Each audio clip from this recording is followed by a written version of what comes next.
Welcome to the second episode of Scores Settled. Now we are back with 10 different sets of questions. So, shall we begin? Let's start with question 1. Now, question 1 says that revenue receipts in the government budget includes. First, we are talking about your revenue receipts. Now, the first option is government borrowings. Now, we have to remember that all sorts of borrowings, they are not revenue, but they are capital receipts. Okay, so whatever borrowings, loans, if whether we are giving or whether we are taking some loans and so on, they will be included in your capital account, not your revenue account. So first is your capital, it is not a part of your revenue receipts, so we'll strike that out. Now let's just filter from the options. Now we are sure that A is not the right answer, so we can strike out option 1, we can strike out option 4. Okay, then tax revenue, yes, it is a part of your revenue receipts. It is there, it is a recurring kind of an income, a government receives it. Revenue receipts, even if you're not sure, now for example in this question, even if you're not sure about interest, you're not sure about the dividends, you're sure about one particular thing, that is your tax revenue. So B has to be there. So what is it? That option 2, out of options 2 and 3, it is just B which option 2 which has B as a correct answer, and option C does not have any B option. So we can say that 2 is the right answer, because we are sure of one fact, that yes, tax revenue is a part of your revenue receipts. We are perfectly sure of that. Even if we are confused about interest or dividend, we are sure of this fact that yes, tax revenue is a part of your revenue receipts. So B has to be there. So we can strike out option 3 as well, and making our second option as the right answer, that is B, C, D. Okay, next question number 2. Okay, now in this we are saying that we have to match the following. Now one very like you can say a shortcut, or to save your time, okay, you have to keep a track of your options.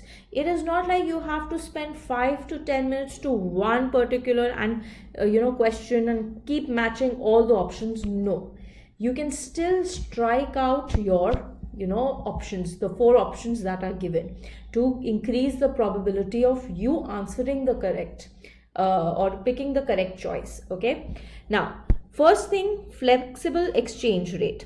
Okay, so flexible exchange rate we know is a part of your floating exchange rate, so A has to be with 3. Okay, similarly fixed exchange rate we know is a part of your pegged exchange rate, so C has to be with 2. Okay, so these things you're sure about. So first find out which one has A as 3 and C as 2. A as 3 is there in 3 only, and C as 2 is here in 3 option only. Okay, so clearly we can say that 3 is the correct option, because why I chose this method is because sometimes students do get confused between devaluation and depreciation. What is with respect to your market forces, or what is with respect to your government? Okay, so if there is a devaluation, that is specifically done by the government. A currency is devalued. What happened with us in the 1991, that was devaluation of our currency. So devaluation is specifically done by the government. So B is option 4, and depreciation is done by your market forces, that is D as 1. So whenever you are not sure of all the match the following options that are given, try to at least identify 1 or 2 correct answers, so that you can at least strike out some 1 or more options and increase your probability of taking or picking the right choice. Okay, let's do the same thing with your next question. Match list 1 with list 2. Now here it is human capital. Okay, now what is human capital? Human capital, in the last episode, we discussed that human capital was with respect to your education and health. So if you're investing human capital, you are going to proceed. You can do that. You can convert your human or population into your human capital by giving them good education and good health facilities. So human capital is related to or can be matched with second. Okay, let's just look for the options. Let's try it out. So A, we know, is correctly matched with education and health. So A2, 1 does not have it, 2 does not have it, 3 does not have it, 4 is the right choice. But what if we are wrong in this aspect? Let's just try to find another easy match the following, just to assure ourselves that yes, we are right. Okay, physical capital. Okay, physical capital is mostly related to your technical progress, right? It is mostly related to technological aspects or efficiency improvement. That is your technical progress. So B is 2. It's okay, we can make mistakes twice also. Let's just reassure ourselves, because every question is important. So C, human capital formation, that is, it can be your growth enhancing, right? Because if you're investing in your humans, if you're investing in your population, their productivity will increase and they will be able to increase the output level of the economy. So it is definitely growth enhancing. And human development is related to your human well-being. So definitely, now that we are sure or 100% sure that 4 is the right answer for it. Okay. Now again, a match the following question. Okay, so this is trade includes export and import of goods. So that is your current account. In your balance of payments account, it is the current account that covers your exports and import of goods. So A is related to 4th. Okay. Another thing, foreign direct investment. Foreign direct investment, let's just see, it is related to your capital account, because an investment is being made in your economy, capital is being enhanced in your economy. So B has to be with 1, right? Then net sale of services or service products like banking and tourism services, they are not visible, hence they are called invisible trade. So C has to be with 2. And the receipts of payment without providing goods and services, that you're not getting anything in return, or you're making a payment not getting anything in return, that is a transfer payment that is being made. So D is with 3. So hence our correct answer is 3. Next, now very interesting, identify the term that means proneness to fall ill from major waterborne diseases. Okay, proneness to fall ill from major waterborne diseases. The correct answer is morbidity. And please remember, malariality is no such word. Okay, so they're there to confuse you as well. So just have confidence in yourself. Okay, so morbidity is the right option. Mobility is movement, nothing related to falling ill, and maternity is related to motherhood, again nothing related to falling ill. Okay, so morbidity is the right answer. Next, okay, next is your income. Match list 1 and list 2. Income method, it's a sum of all the factor incomes. We know that A is with respect to 4. Expenditure method, we know it is with respect to all the expenditures that we make, C plus I plus G plus X minus M. Okay, so A4, B3. Let's just filter out the options. There is just one option here, that is option 3. So this is the right answer. But just for additional information, now real GDP is gives you the output level adjusted for inflation. Okay, it gives you the output level that is adjusted for inflation. Okay, and this is at your constant prices. Okay, and nominal GDP is always with respect to your current prices. What is the current output level? We are not concerned with what was the inflation level 10 years back or 5 years back, not at all. What is the output generation at today's prices? That is your nominal GDP. But real GDP, we usually use it for comparison purposes, that with respect to constant prices, how much improvement have we done over a period of time.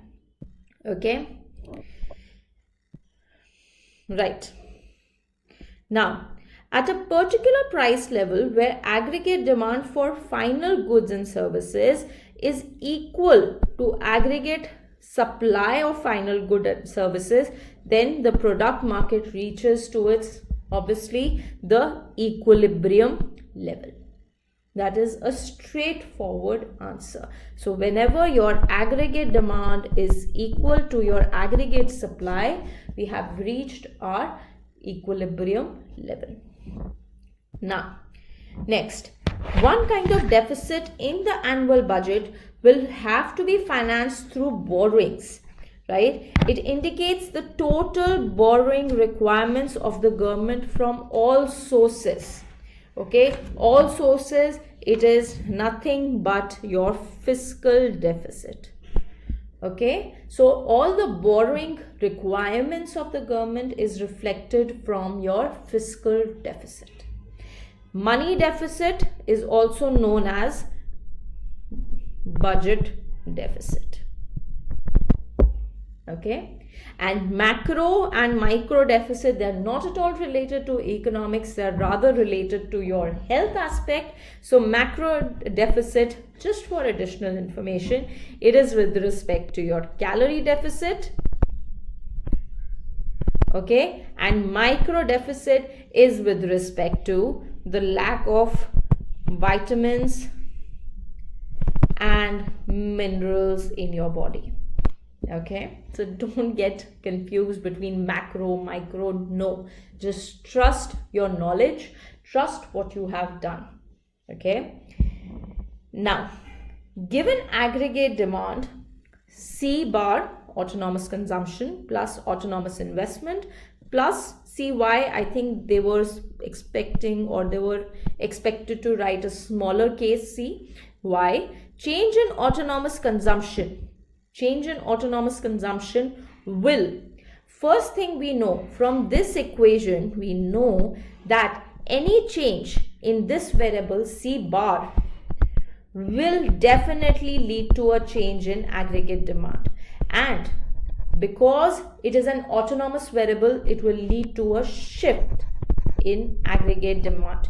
Whenever we are talking about any change in an autonomous variable, that will automatically lead to a shift in your aggregate demand.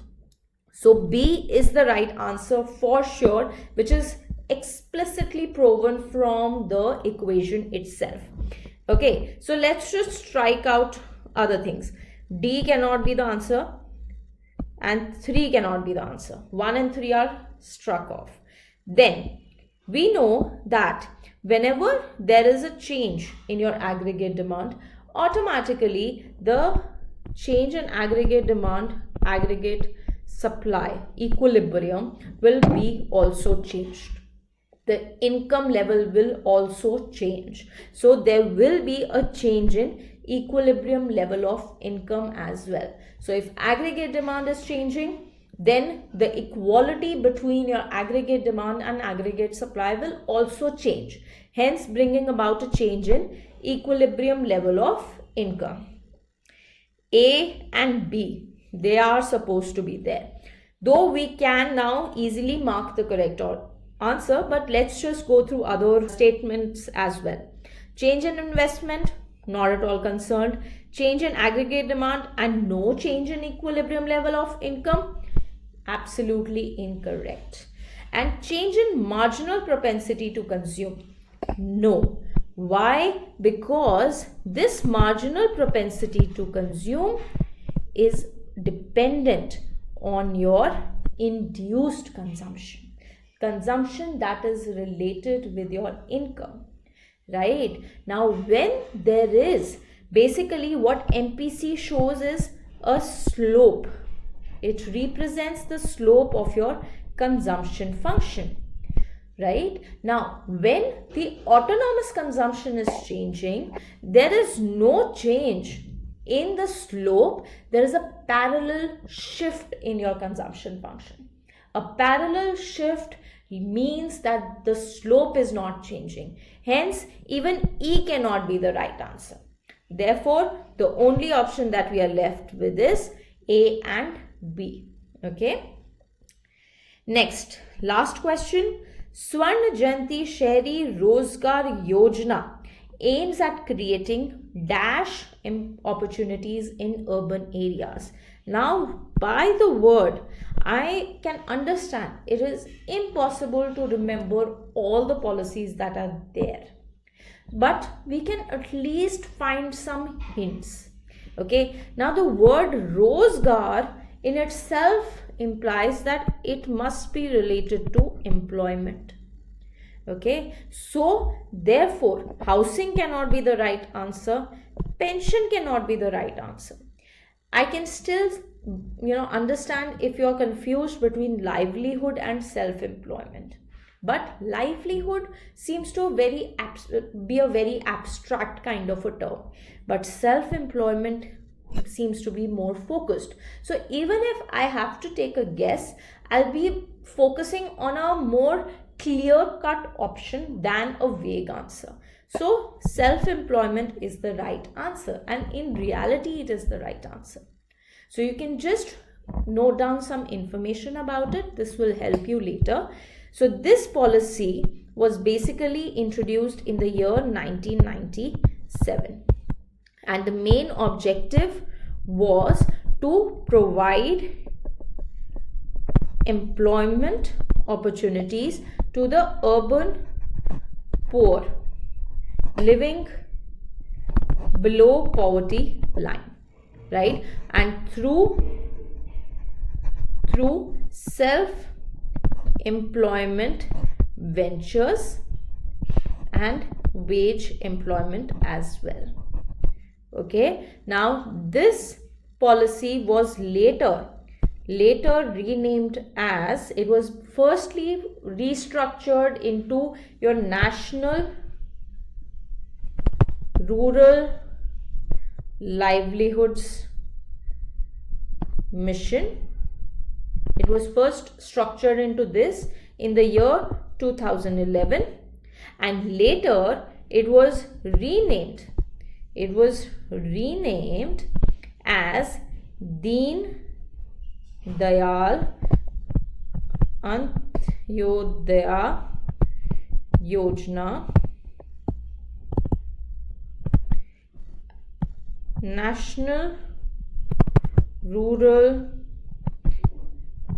Livelihoods Mission, in the year March 2016. Okay, so this is important. This is one of the most popular schemes that we have, and it is very important with respect to different like entrance exams that we have.